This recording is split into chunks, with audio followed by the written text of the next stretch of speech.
هناك حقيقة يجب أن نعرفها الجميع.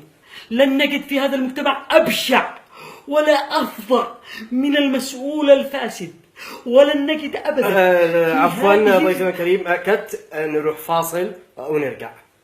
مالك يا أستاذ؟ إحنا على الهواء. سلك بالله، إحنا على أفرح المدام والأولاد. أنا عارف إن إحنا على الهواء، يعني جبت لي حاجة جديد. أيوه بس يا أستاذ ما فيش داعي للكلام الألفاظ هذه. أبشع، أفظع من المسؤول الفاسد. أنا ما ذكرتش شخص باسمه ولا ذكرت جهة بعينها، هنا خطأ. المخرج يقول لك هذه سياسة البرنامج. بس أنا فاسدين حبيبي، حتى الفساد نفسه ما تسألوش.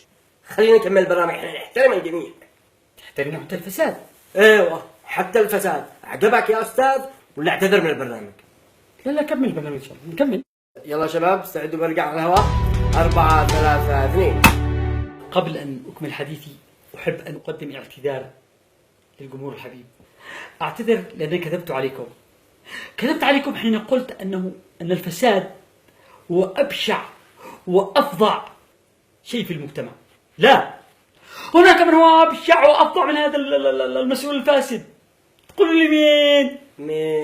أنت والمخرج حقك وأمثالكم من المطبلين والمدافعين عن الفساد.